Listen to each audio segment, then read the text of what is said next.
Captain Jake Morrison stood at the observation deck of the transport ship and watched the massive space station grow larger through the viewport.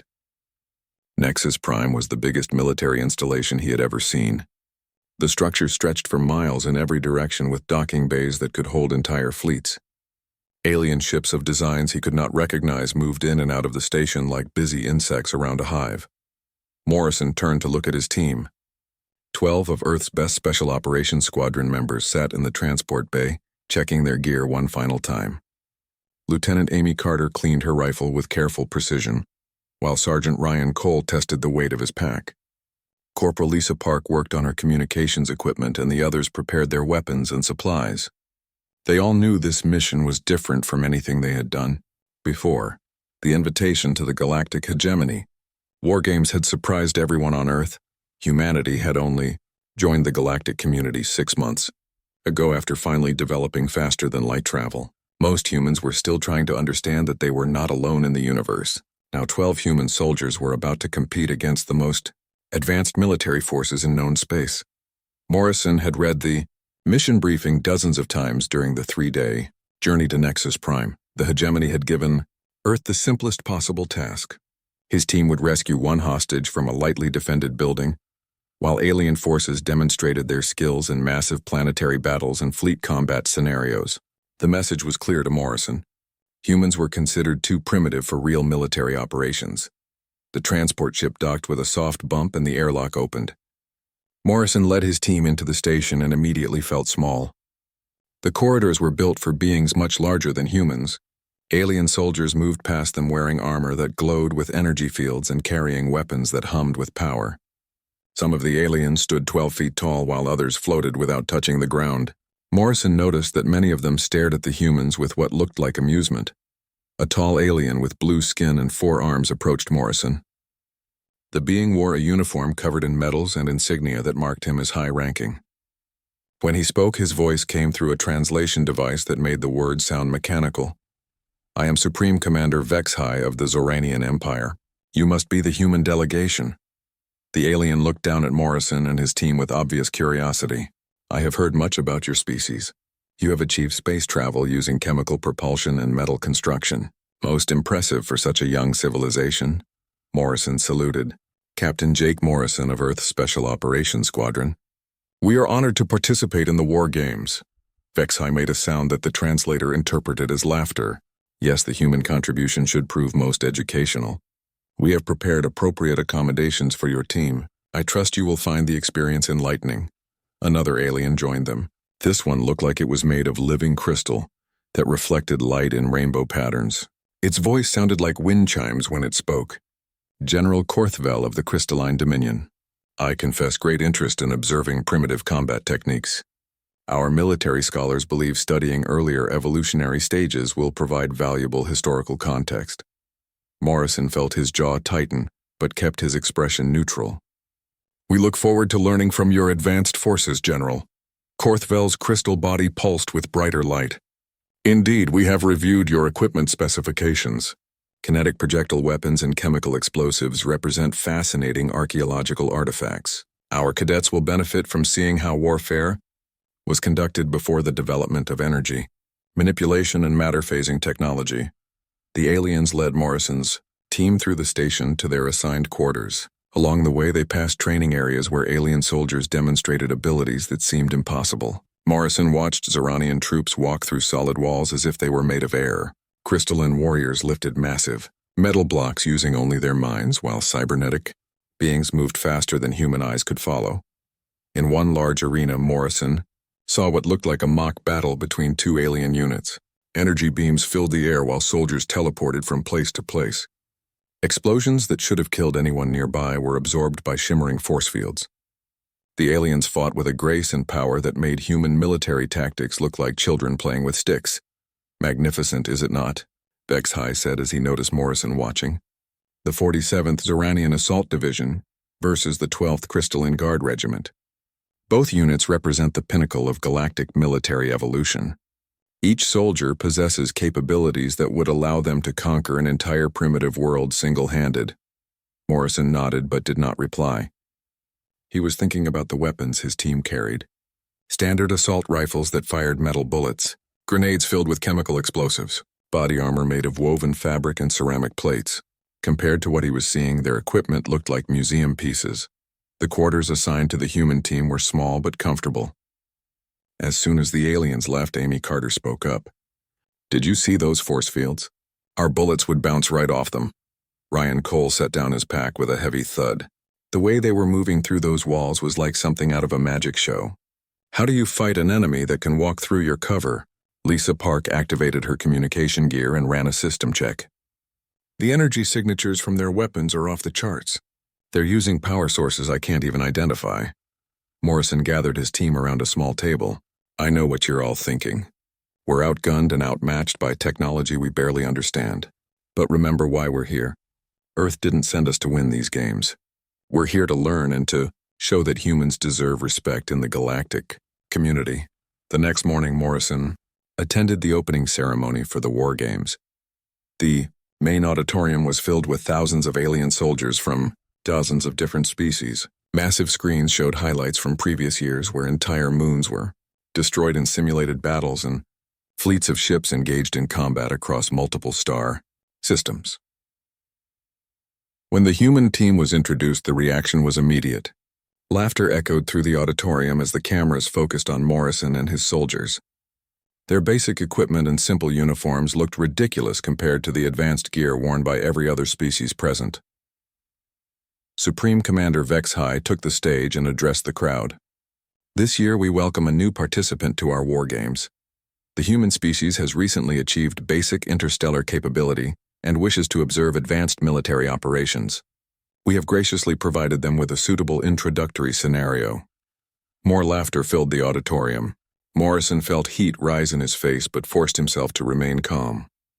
Around him, his team sat with stone faces trying to ignore the mockery. General Korthvel spoke next. "The human demonstration will showcase pre-technological warfare methods. Their assignment involves the rescue of a single individual from an undefended structure. We believe this represents an appropriate challenge for their current capabilities." The ceremony continued with demonstrations of alien military might. Zoranian soldiers phased through solid barriers while maintaining perfect formation. Crystalline warriors created gravity fields that crushed steel targets into tiny balls. Cybernetic troops moved with impossible speed while processing tactical data faster than any biological mind could comprehend. As Morrison watched the displays, he began to understand the true scope of what his species was up against. Every alien military force possessed capabilities that seemed to violate the laws of physics. They commanded energies that could reshape matter itself and possessed technologies that turned individual soldiers into weapons of mass destruction. When the ceremony ended, Morrison led his team back to their quarters. Tomorrow the actual war games would begin and the humans would finally get their chance to prove themselves. Morrison knew that every alien in the galaxy would be watching to see how badly the primitive humans would embarrass themselves.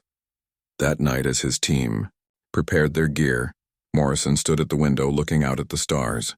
Somewhere among those distant lights was Earth, where billions of humans lived their lives unaware that their species was considered little more than an entertaining curiosity by the rest of the galaxy. Morrison made a silent promise that his team would do everything possible to change that perception. The war games were about to begin, and Captain Jake Morrison was ready to show the galaxy what humans could accomplish. The first day of the war games began with what should have been routine exercises. Morrison and his team were scheduled to start their simple hostage rescue simulation in the afternoon, while the major alien forces conducted their massive fleet battles in the morning. Everything changed when the emergency alarm started screaming throughout Nexus Prime at exactly 1100 hours. Morrison was reviewing tactical maps with Amy Carter when the station shook violently. Emergency lights bathed the corridors in red, while automated voices announced a security breach in 12 different alien languages. Through the viewport, Morrison could see explosions erupting across the station's outer hull as unknown ships attacked the massive structure. "Supreme Commander," Vex High's voice echoed through the communication system with barely controlled panic. "All military personnel report to emergency stations immediately. Nexus Prime is under attack by hostile forces. This is not a drill. Repeat, this is not a drill." Morrison grabbed his rifle and ran toward the command center with his team following close behind. The corridors filled with alien soldiers moving in all directions as confusion spread throughout the station. Some species Morrison had never seen before were abandoning their posts while others formed defensive positions using weapons that charged with deadly energy. When Morrison reached the main command center, he found chaos. Dozens of alien officers stood around holographic displays showing the battle raging outside. The attackers had appeared without warning, using some kind of stealth technology that had fooled every sensor on the station.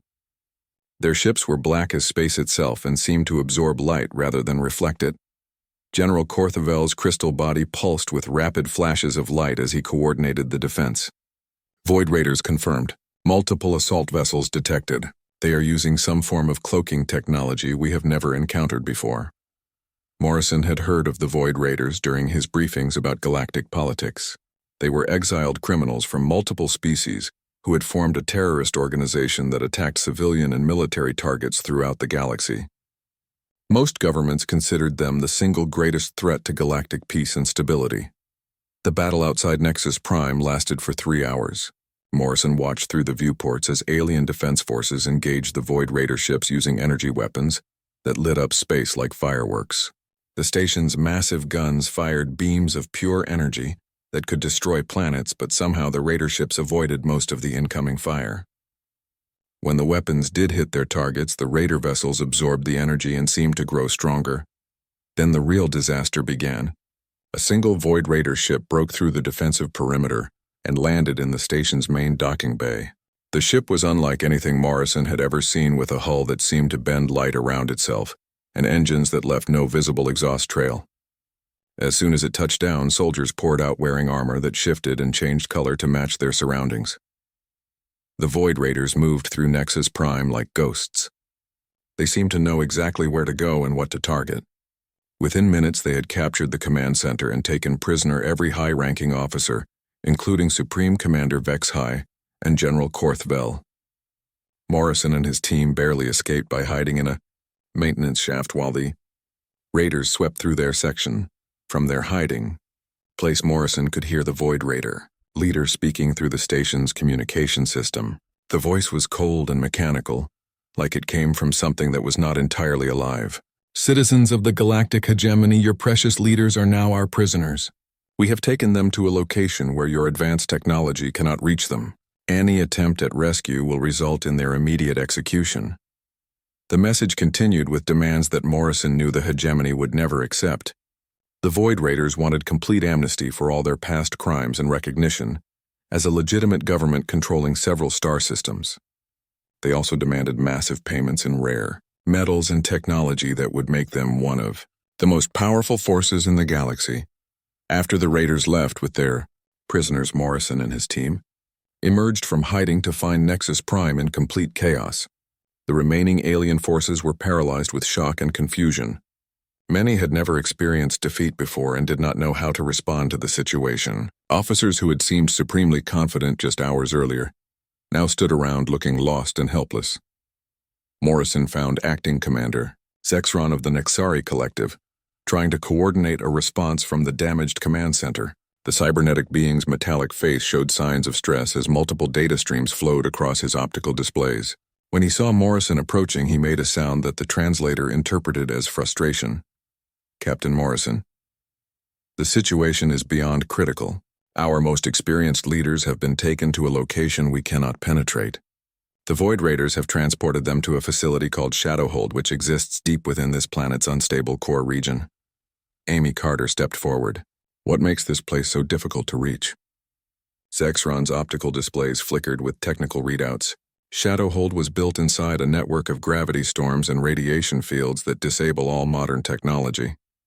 Energy weapons cease to function, while psychic abilities are completely suppressed. Even our most basic equipment fails within the affected zone. Morrison studied the tactical data that Zexron displayed on the main screen. Shadowhold appeared to be a fortress carved directly into the planet's crust and surrounded by natural phenomena that created a perfect technological dead zone. Any ship that approached the facility would lose all power and crash, while ground forces would find their advanced equipment completely useless. "Have you attempted a rescue mission?" Morrison asked. Zexron's mechanical head moved in what might have been a nod. 3 separate attempts have failed catastrophically. The 23rd Xeranian Elite Guard lost all their phasing abilities and were captured within minutes. The 8th Crystalline Assault Division could not maintain their gravity manipulation powers and were forced to retreat. Even our most advanced cybernetic commandos found their enhanced systems offline. Ryan Cole examined the readouts with growing interest. So their technology doesn't work. But what about basic equipment? Basic equipment? Zexron's optical sensors focused on Cole with apparent confusion. I do not understand the reference, Lisa Park spoke up. Mechanical systems that don't rely on exotic energy sources. Simple weapons and tools powered by chemical reactions or kinetic force. The command center fell silent as the implications became clear. Every alien military force in the galaxy depended on advanced technology for their combat effectiveness. Energy shields protected them from harm while exotic weapons allowed them to destroy any enemy. Psychic enhancements coordinated their movements, while cybernetic implants processed tactical data faster than biological minds could function. Remove all those advantages and the galaxy's most elite soldiers became helpless civilians. Morrison felt something he had not experienced since arriving at Nexus Prime. For the first time since leaving Earth, his team might actually have an advantage over their alien counterparts. Human military doctrine had been built around operating without technological superiority. Every weapon they carried would function normally in conditions that disabled alien equipment. Zexron seemed to reach the same conclusion. Captain Morrison, your species utilizes primitive mechanical systems that would not be affected by Shadowhold's defensive fields. Your weapons function through chemical combustion rather than energy manipulation. Morrison nodded slowly. Our entire military was designed to operate in hostile environments with minimal technological support. We train for situations where we have to rely on basic equipment and physical capabilities. The acting commander's optical displays pulsed rapidly as he processed this information. Would your team be willing to attempt a rescue mission that our most elite forces have found impossible? Morrison looked at his 12 soldiers standing around the command center. They were carrying weapons that the aliens considered museum pieces while wearing armor that looked primitive compared to galactic standards. Every alien officer in the room was staring at them with expressions that ranged from desperate hope to obvious skepticism. The hostage rescue mission they had been assigned for the war games suddenly seemed laughably easy compared to what they were being asked to do now. Instead of rescuing one prisoner from a lightly defended building, they would have to infiltrate an impregnable fortress and save the most important leaders in galactic civilization. Morrison made his decision without hesitation.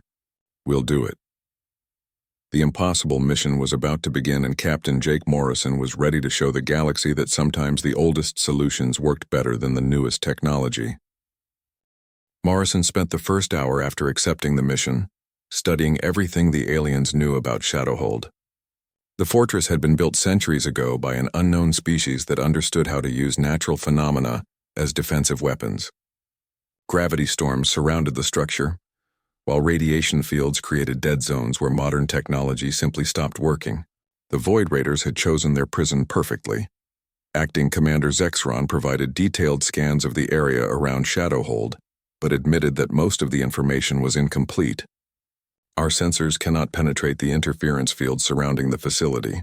We know the general layout but cannot determine exact defensive positions or guard rotations. Morrison nodded as he studied the crude maps displayed on the command center screens. The fortress sat at the bottom of a deep canyon, carved into the planet's crust by geological forces that were still active. The only approaches were through narrow passages between towering rock walls that would funnel any attacking force into perfect ambush positions.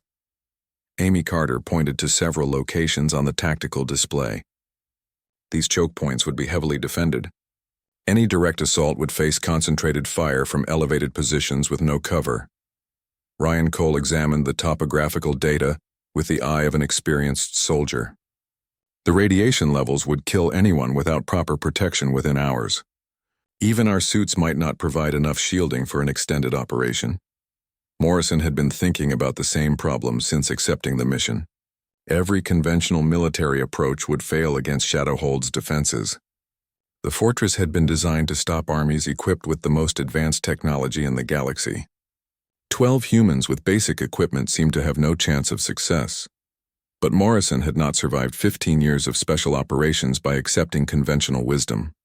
He began developing a plan that would use human advantages instead of trying to overcome alien expectations. The key was understanding that the Void Raiders had prepared for attacks by forces that relied on superior technology and overwhelming firepower.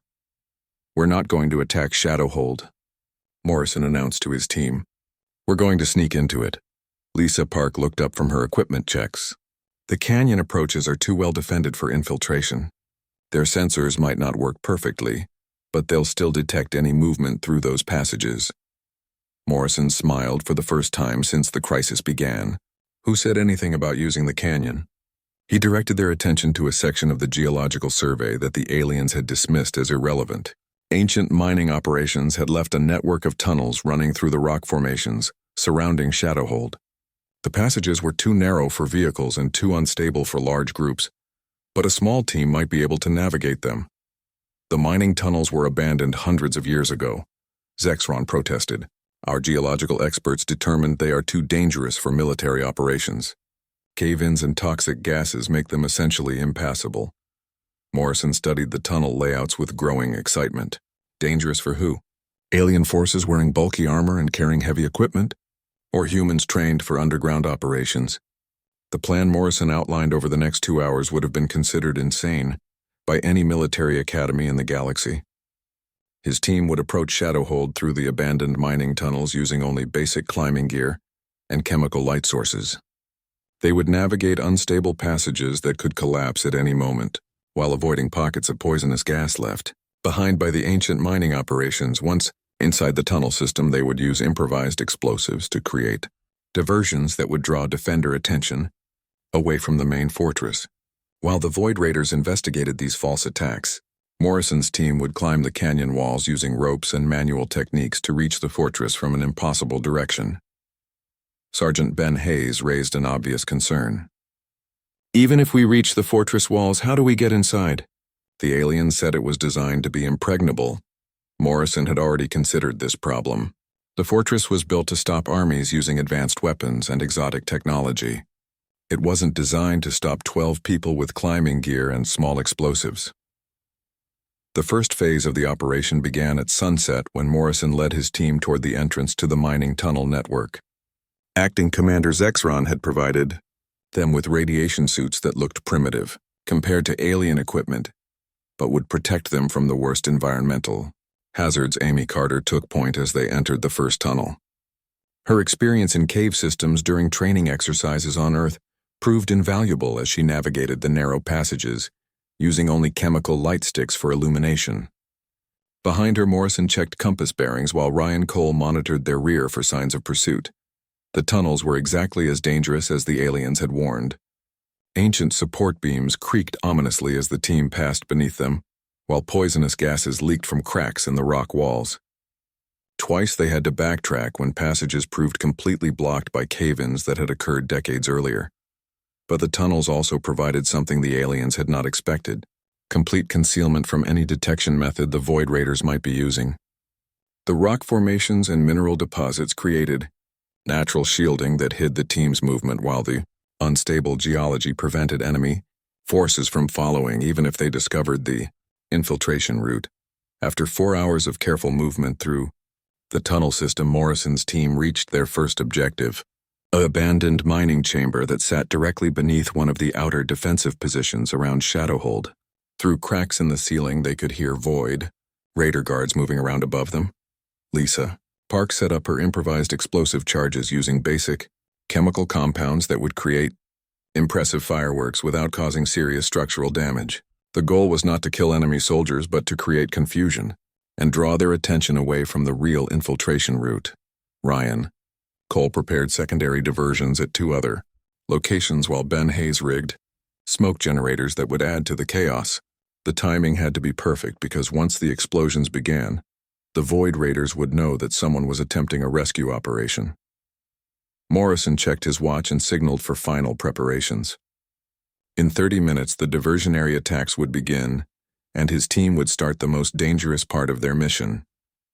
They would have to climb 300 feet of vertical rock face in complete darkness, While enemy forces searched for them with whatever detection, equipment still functioned in the interference fields. Amy Carter tested her climbing gear one final time, while checking the tactical maps Morrison had drawn based on their observations during the tunnel approach.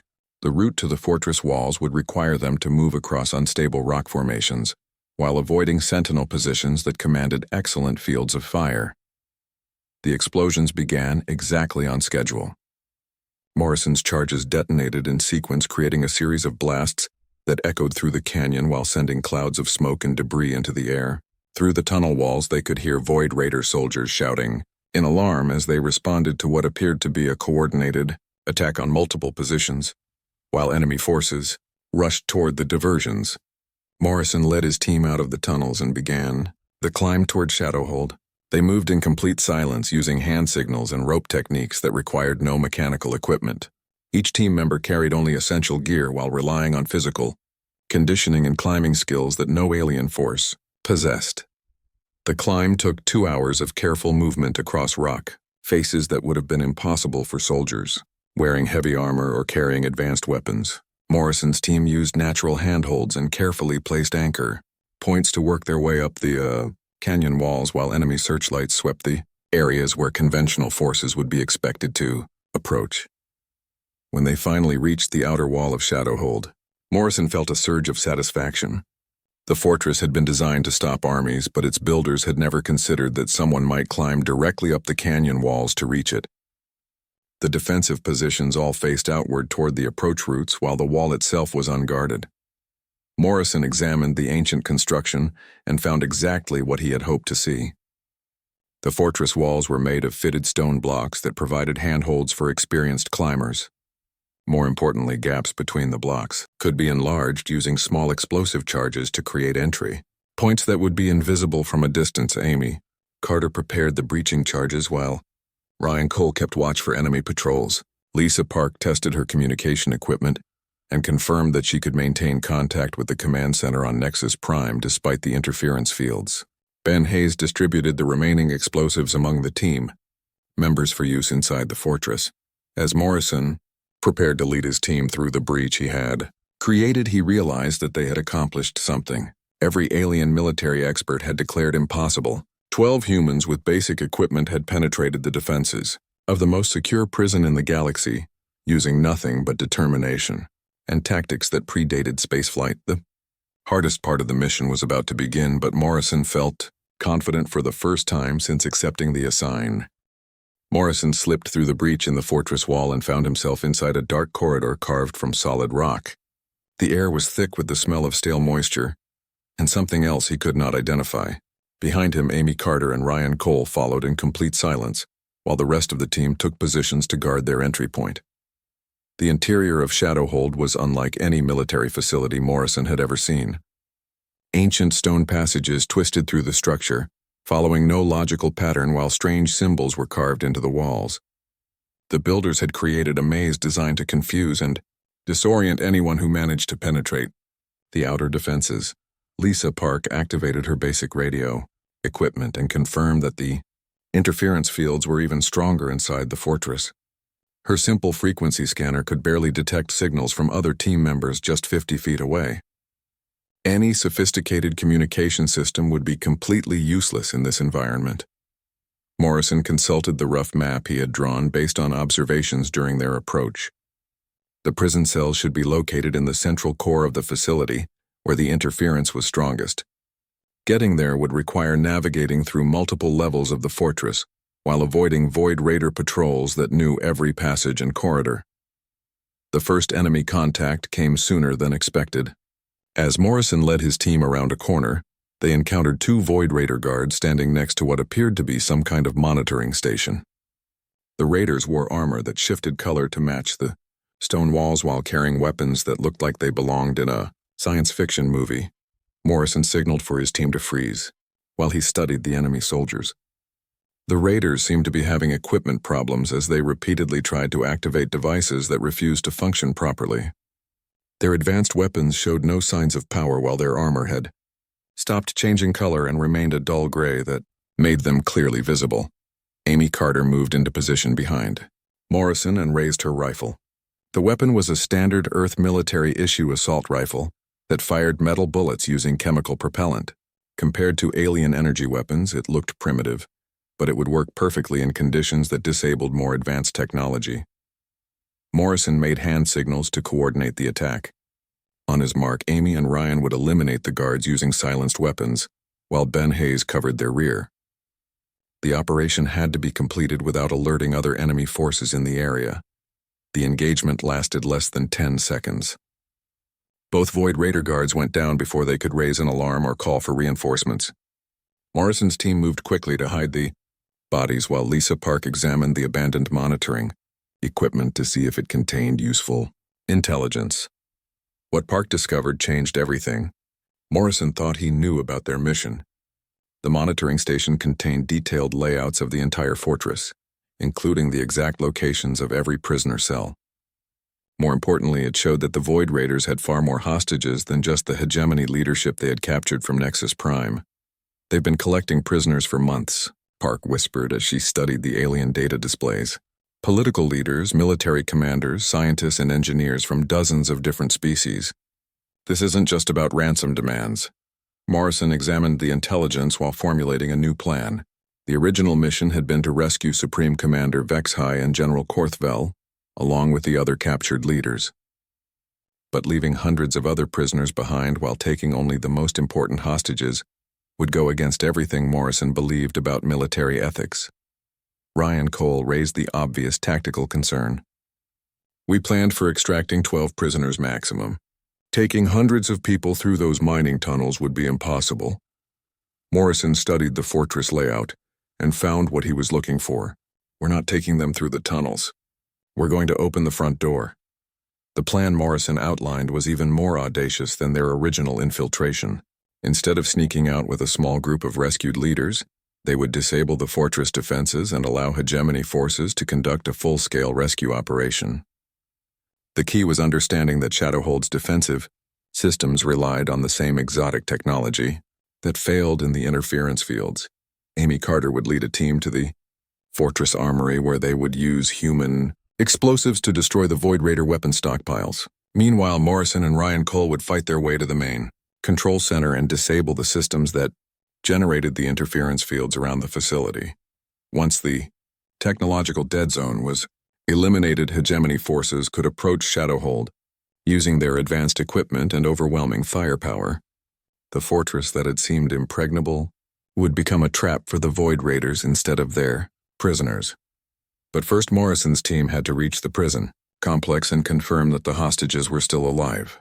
The journey through the fortress interior proved to be a running battle as they encountered increasingly organized resistance from enemy forces who were beginning to understand that they were under attack. The Void Raiders adapted to their equipment failures faster than Morrison had expected. Unable to use their energy weapons, they switched to backup systems that functioned on simpler principles. Some carried projectile weapons similar to human firearms, while others relied on bladed weapons and personal armor that did not require power sources. Morrison found himself engaged in the kind of close-quarters combat that human forces had been training for since the beginning of warfare. The aliens were skilled fighters, but they had spent their entire military careers depending on technological advantages. When forced to rely on personal skill and physical conditioning, they discovered that humans had centuries of experience in exactly this type of combat. The battle for the main corridor leading to the prison complex became a showcase of human tactical doctrine. Morrison's team used coordinated fire and movement techniques that allowed them to advance against superior numbers while minimizing their own casualties. They employed suppressive fire to pin down enemy forces, while other team members flanked defensive positions using routes the aliens had not anticipated. Amy Carter demonstrated marksmanship skills that amazed the alien prisoners who watched through cell windows as the firefight raged around them. Her ability to place accurate shots at long range using iron sights and manual calculations impressed beings who had always relied on computer-assisted targeting systems. Ryan Cole showed the value of human adaptability when his primary weapon was damaged by enemy fire. Instead of becoming a casualty, he immediately switched to backup systems and continued fighting using a combination of grenades and pistol work that kept the aliens off balance and unable to coordinate effective counter Attacks. The most critical moment came when Morrison encountered the Void Raider commander who had been leading the defense of the prison complex. The alien warrior stood nearly 8 feet tall and wore armor that had been modified to function without power sources. He carried a massive blade that looked like it could cut through steel, while his movements showed the enhanced speed and strength of cybernetic implants. The duel that followed would be remembered by every alien prisoner who witnessed it. Morrison faced an opponent who possessed physical advantages that should have made victory impossible.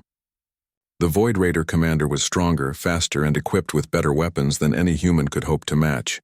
But Morrison had something the alien warrior did not understand. 15 years of combat experience that had taught him how to turn enemy advantages into weaknesses.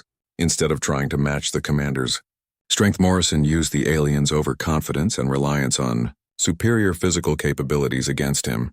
The fight moved through multiple rooms as Morrison drew his opponent into areas where superior speed and strength became disadvantages rather than assets. Narrow passages negated the alien's reach advantage, while cluttered spaces prevented him from using his enhanced mobility effectively. When Morrison finally gained the upper hand, it was through tactics that no alien military academy taught. He used improvised weapons, environmental hazards, and psychological warfare to defeat an enemy who should have been unbeatable in single combat. The Void Raider commander's defeat broke the spirit of the remaining defenders. Morrison's team reached the prison complex and began releasing hundreds of hostages who had been captured over months of raids throughout the galaxy. Among them were Supreme Commander Vexai and General Korthavel, who could barely believe that 12 humans had accomplished what thousands of elite alien soldiers had failed to achieve. As Morrison prepared for the final phase of the mission, he realized that everything had changed. The humans were no longer the primitive species that needed protection from their galactic neighbors. They had proven themselves as warriors who could overcome any obstacle through determination, skill, and the refusal to accept defeat. The rescue operation was almost complete, but Morrison knew that the real victory had already been achieved. The galaxy would never again make the mistake of underestimating what humans could accomplish when they put their minds to it. Morrison stood in the main control center of Shadowhold, watching his team disable the interference generators that had protected the fortress for centuries. Lisa Park worked with alien technology she barely understood, while Ryan Cole provided security against any remaining Void Raider forces. The massive machines that created the technological dead zone were shutting down one by one as human determination overcame exotic engineering. When the last generator went offline, Morrison felt the change immediately. His radio equipment came back to life with full signal strength, while energy readings throughout the fortress began returning to normal levels. Outside Shadowhold, the gravity storms and radiation fields that had made the facility impregnable were dissipating as the artificial interference ended. Acting Commander Zexron's voice crackled through Morrison's communicator with barely controlled excitement. Captain Morrison, we are detecting massive changes in the interference patterns around your location. Are you responsible for these readings? Morrison keyed his radio while watching hundreds of freed prisoners streaming through the fortress corridors toward the exit routes his team had secured. Affirmative, Command. Shadowhold defenses are down and we have liberated all hostages. You are clear to approach with rescue ships. The response from Nexus Prime was immediate. Hegemony forces that had been waiting just outside the interference zone rushed toward Shadowhold using every ship and transport available.